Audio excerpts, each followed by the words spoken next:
সাবেক পুলিশ কর্মকর্তা বেনজিরের যে পাসপোর্ট ইস্যু যেটা হলো বেশ আলোচিত হলো, এটা কিভাবে হলো যদি একটু জানান। আচ্ছা, ঠিক আছে, ভালো প্রশ্ন করেছেন, করতে চেয়েছিলেন, আপনাদের অনেক প্রশ্ন। জি বলেন। আচ্ছা, ঠিক আছে, না যেটা বলছিলাম বেনজির সাহেবের, হ্যাঁ, বেনজির সাহেবের যে বেনজির সাহেব এক সময় হাতে লেখা পাসপোর্ট নিয়েছেন আমাদের কাছ থেকে। 2010 সালের আগে আমরা কিন্তু হাতে লেখা পাসপোর্ট দিতাম। 2010 সালে যখন মেশিন রিডেবল পাসপোর্ট ইন্ট্রোডিউস হলো, এরপর থেকে আমরা মেশিন রিডেবল পাসপোর্ট দেওয়া শুরু করেছি। আর 2020 সাল থেকে যখন ই পাসপোর্ট শুরু হলো, আমরা 2020 সাল থেকে এমআরপির পাশাপাশি আমরা মেশিন মানে ইলেকট্রনিক পাসপোর্টটাও দিচ্ছি। উনি আমাদের কাছ থেকে এই পর্যন্ত 4 বার বা 5 বার সম্ভবত পাসপোর্ট নিয়েছেন। একবার নিয়েছেন হাতের লেখা, এরপরে মেশিন রিডেবল পাসপোর্ট নিয়েছেন 3 বার, এবং সর্বশেষ পাসপোর্টটা উনি নিয়েছেন আমাদের কাছ থেকে ইলেকট্রনিক পাসপোর্ট। ঠিক আছে, সর্বশেষ পাসপোর্টটা নিয়েই কথা বলি, যেটা উনি আমাদের কাছ থেকে নিয়েছেন, এটা নিয়েই কথা বলি। ইলেকট্রনিক পাসপোর্ট যেটা নিয়েছেন, উনি লিখেছেন হলো অ্যাপ্লিকেশনের মধ্যে সার্ভিস, পেশা লিখেছিলেন সার্ভিস, গভর্নমেন্ট সার্ভিস লেখেন নাই, প্রাইভেট সার্ভিস। হ্যাঁ, উনি লিখেছেন প্রাইভেট সার্ভিস।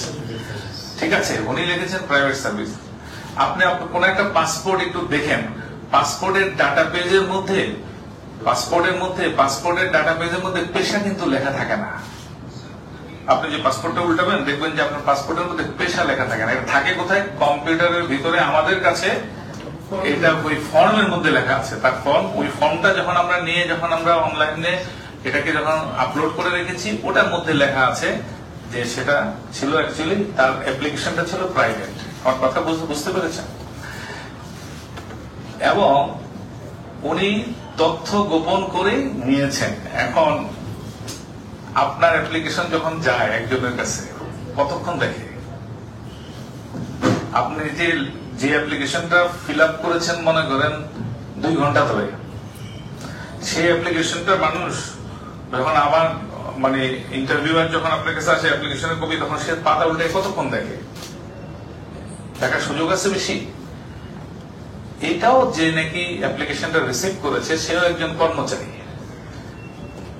সেটা কি আইজিবি নাকি এটা কোন ব্যক্তির, সে হয়তো দেখে নাই।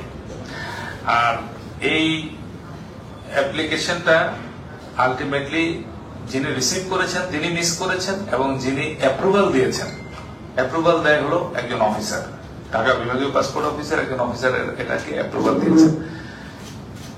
এটা তার বিরুদ্ধেও ব্যবস্থা নেওয়ার জন্য আমরা অলরেডি তদন্ত করেছি। তবে আমার বিশ্বাস সে জেনে শুনে নাও দিতে পারে, কারণ কার পেশা কি? আপনার পেশা কি ছাত্র লিখলেন না, আপনি চাকরিজীবী লিখলেন না, সরকারি চাকরিজীবী লিখলেন না, প্রাইভেট সার্ভিস লিখলেন, এটা কিন্তু সবাই দেখে না ওইভাবে।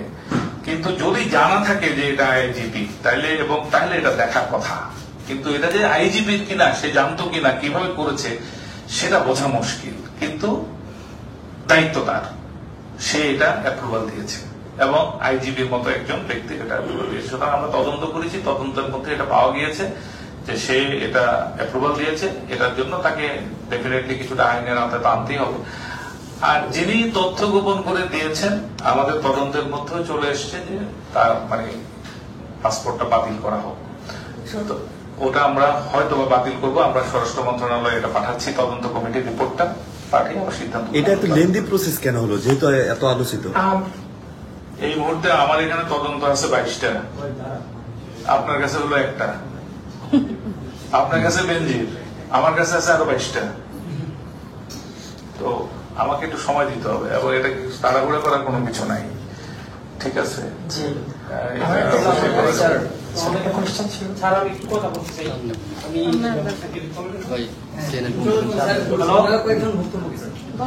আমি